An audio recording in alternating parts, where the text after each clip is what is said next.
Of course, all coaches try to prepare all team to be good, to be better, to try to make the best result. We didn't really dominate the game. The result is the most important thing, and if you can play with perfect.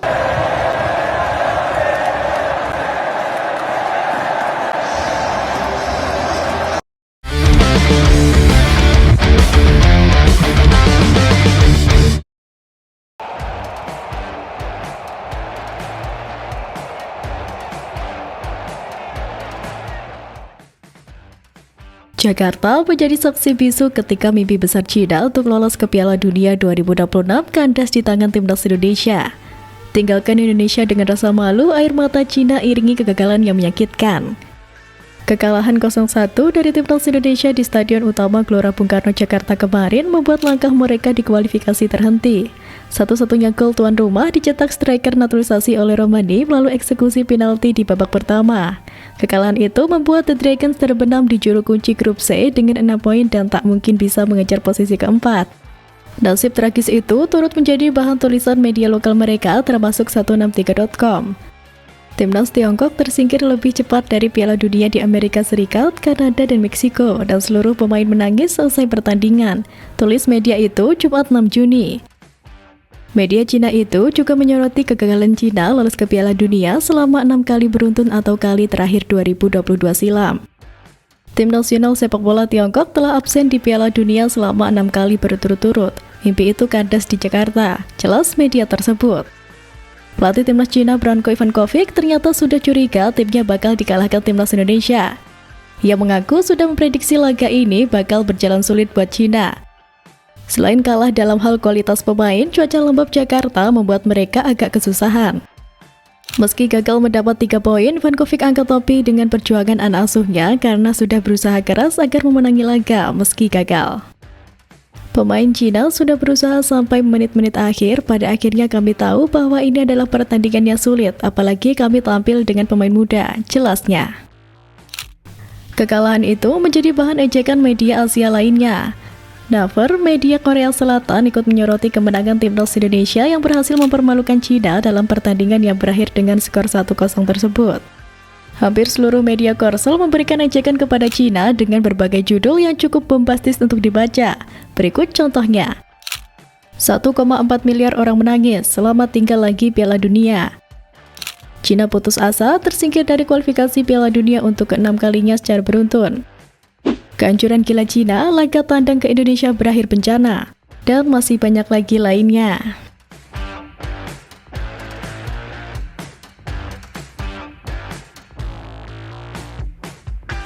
Garuda tak hanya menjatuhkan satu lawan, Bahrain pun juga harus tersingkir. Pelatih mereka yang dulu pernah meremehkan Indonesia harus menelan ludahnya sendiri. Sebelumnya, pelatih Bahrain menyebut bahwa timnas Indonesia masih harus melewati tantangan yang sangat berat menghadapi Jepang. Bahkan pelatih Bahrain itu berkata bahwa ada kemungkinan timnas Indonesia kalah melawan Cina dan Jepang sekaligus. Jika timnas Indonesia kalah 2 kali berturut-turut, maka ada kemungkinan Bahrain yang maju ke round 4. Namun, kini perkataan itu berubah jadi bumerang. Ternyata justru Bahrain yang tertimpa nasib sial. Ketika timnas Indonesia mampu menang lawan Cina, Bahrain justru kalah melawan Arab Saudi sehingga mereka otomatis tersingkir. Meski timnas Indonesia kalah telak melawan Jepang, tetap tidak mungkin Bahrain bisa mengejar. Kini Cina dan Bahrain sama-sama resmi tersingkir meski mereka masih harus saling berhadapan dalam satu pertandingan lagi. Sementara timnas Indonesia bisa memulai persiapannya jelang round 4. Bukan timnas Indonesia yang harus gagal melaju ke Piala Dunia 2026, tetapi justru Bahrain yang tersingkir.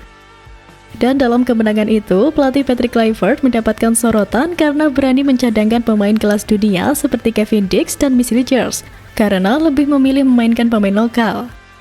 Dalam konferensi pers pasca laga, Kluivert menjelaskan alasan memainkan banyak pemain lokal ketimbang naturalisasi dalam laga tersebut. Pemain-pemain seperti Yaakob Sayuri, Ricky Kambuaya, Egy Maulana Fikri, dan Rizky Ridho menjadi starter dalam pertandingan itu. Bagi Kluivert, tidak ada perbedaan antara pemain lokal dan naturalisasi. Ia menegaskan pemain yang mampu menunjukkan kualitas akan terpilih masuk skuad utama bahkan menjadi starter. Bagi saya, yang terpenting adalah jika orang menunjukkan kualitasnya, maka mereka memiliki kesempatan untuk bermain. Dan apakah itu pemain naturalisasi atau pemain lokal, bagi saya itu bukan perbedaannya. Kami adalah satu tim. Tegas Kluivert dalam konferensi pers pasca laga kontra Cina dikutip Jumat 6 Juni. Kluivert menganggap kualitas adalah yang terpenting ketimbang status lokal atau naturalisasi, sebab timnas Indonesia adalah satu kesatuan yang tak perlu dibeda-bedakan. Ketika saya diumumkan menjadi pelatih tim nasional, saya sudah mengatakan kepada semua orang bahwa pemain lokal saya akan melihat mereka dan menghormati cara mereka bermain. Tutur Kluivert.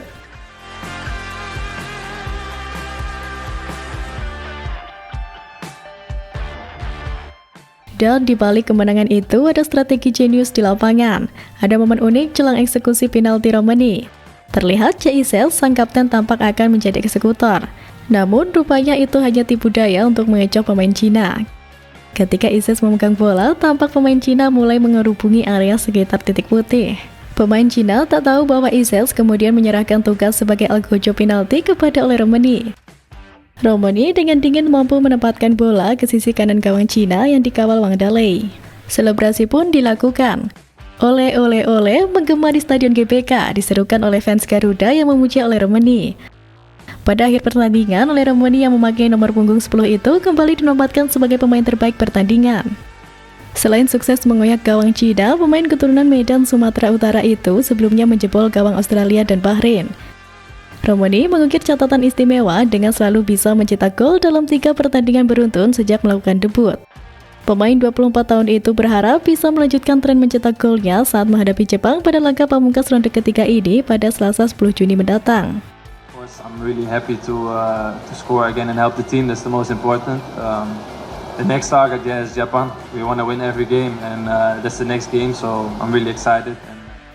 Sebuah pernyataan singkat tapi mencerminkan mentalitas baru di tubuh timnas Indonesia haus akan kemenangan, siap melawan siapapun. Kini dunia tak lagi bisa memandang remeh Indonesia. Dari menjatuhkan raksasa seperti Cina hingga membuat Bahrain bungkam, Garuda membuktikan diri sebagai kekuatan baru di Asia. Bukan karena keberuntungan, tapi karena kerja keras, strategi matang, dan semangat yang tak pernah padam. Suara ejekan yang dulu datang dari luar, kini berubah menjadi pujian dan rasa hormat. Ini bukan sekedar kemenangan satu pertandingan, ini adalah babak baru dalam sejarah sepak bola Indonesia.